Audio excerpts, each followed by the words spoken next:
Hello friends, आज की video है श्रीनिवास रामानुजन के बारे में। रामानुजन एक ऐसा नाम जिनकी गिनती इंडिया ही नहीं बल्कि पूरे विश्व के सबसे महानतम गणितज्ञों में होती है।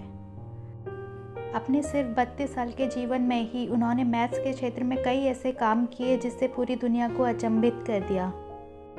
उनके जैसा मैथमेटिशियन इतिहास में ना कभी हुआ है और भविष्य में भी शायद ही कभी होगा। तो चलिए जानते हैं अद्भुत प्रतिभा के धनी श्रीनिवास रामानुजन के जीवन से जुड़ी कुछ बातें। बात उस समय की है जब भारत सहित दुनिया के अधिकतर देशों में अंग्रेजों का शासन चलता था और भारतीयों को दुनिया में अधिक सम्मान की दृष्टि से नहीं देखा जाता था। ऐसे में भारत के तमिलनाडु में इरोड नाम के एक छोटे से गांव में 22 दिसंबर 1887 को रामानुजन का जन्म हुआ। रामानुजन का जन्म एक गरीब और रूढ़िवादी ब्राह्मण परिवार में हुआ। श्रीनिवास रामानुजन, जिन्हें मैथ्स की दुनिया में जीनियस माना जाता था, उनके बारे में एक मज़ेदार बात यह है कि 3 साल की उम्र तक वे बोलना भी नहीं सीख पाए थे।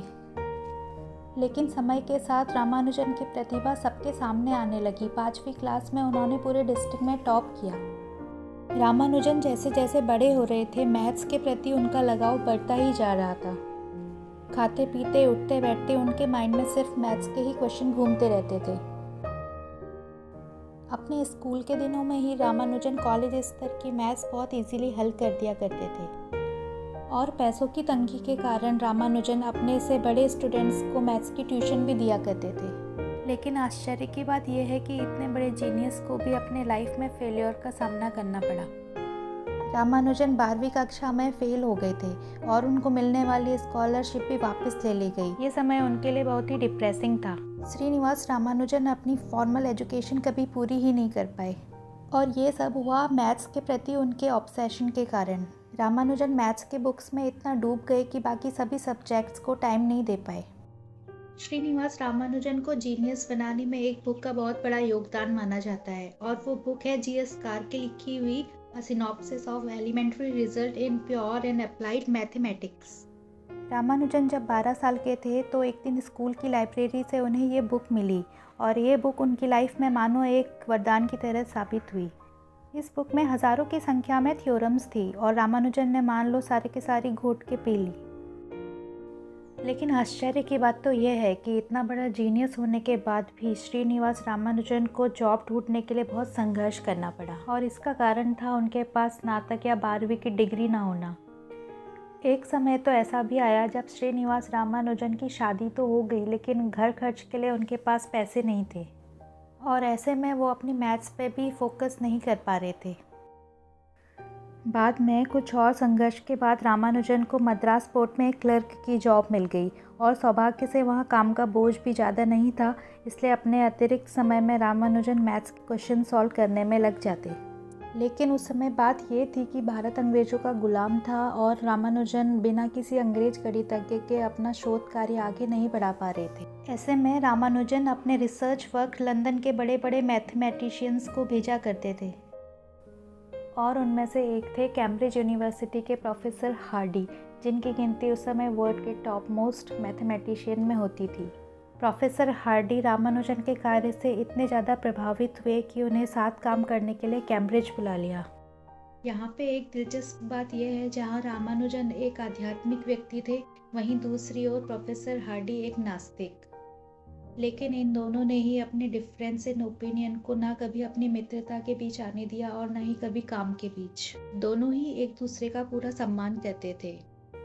वास्तव में प्रोफेसर हार्डी ही वो जौहरी थे जिन्होंने तराश के रामानुजन को एक हीरा बना दिया। रामानुजन ने अपने सिर्फ 32 साल के जीवन में मैथ्स में जो अद्भुत और अकल्पनीय काम किया, उनमें से कुछ आपके सामने है।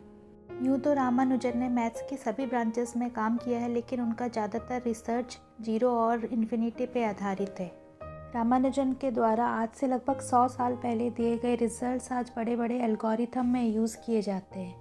यहाँ तक कि साइंटिस्ट ब्लैक होल की स्टडी करने में भी इन्हीं रिजल्ट्स को यूज़ करते हैं।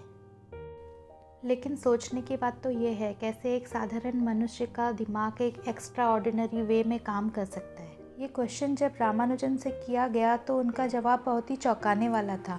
रामानुजन ने प्रोफेसर हार्डी को इस बारे में बताया था कि वे जब भी सोने जाते थे तो उनके सपने में एक देवी जिनका नाम नामगिरी है और वे उनकी कुल देवी थी वो आती हैं। रामानुजन बताते थे कि नामगिरी देवी ही उनके सभी इक्वेशंस के रिजल्ट सपने में दिया करती थी और जिन्हें वे उठने के बाद बुक में लिख लिया करते थे।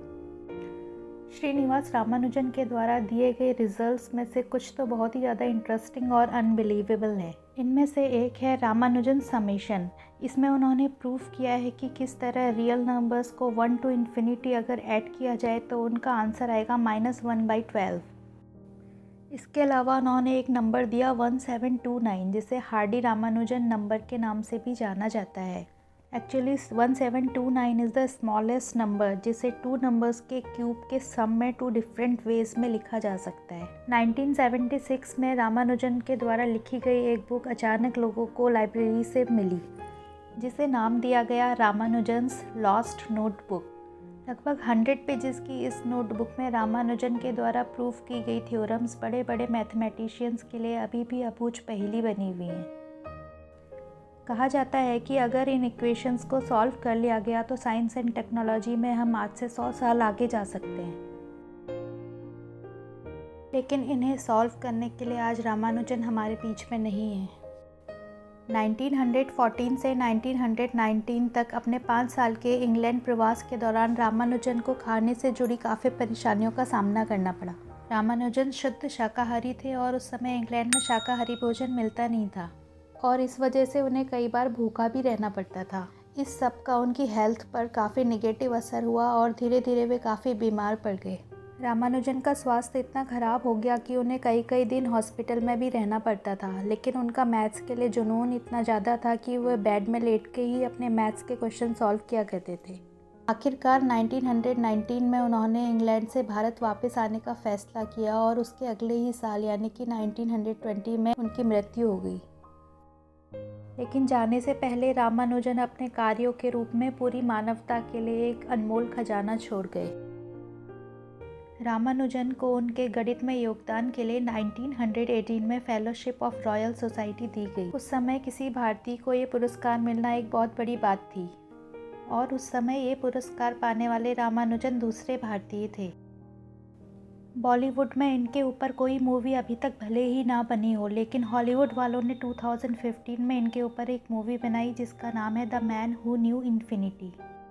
इसके अलावा 2014 में साउथ में भी इनके ऊपर एक मूवी बनी है जिसका नाम है रामानुजन। ये एक बहुत ही ज़बरदस्त मूवी है जिसमें सभी फैक्ट्स को बहुत अच्छी तरीके से दिखाया गया है। इसके साथ ही इंडियन गवर्नमेंट ने 2012 में रामानुजन का बर्थडे नेशनल मैथमेटिक्स डे के रूप में सेलिब्रेट करने का निर्णय लिया। फ्रेंड्स, रामानुजन के ऊपर बनी ये वीडियो आपको कैसी लगी ज़रूर बताइएगा और अगर अच्छी लगी तो प्लीज़ लाइक एंड सब्सक्राइब ज़रूर कीजिए।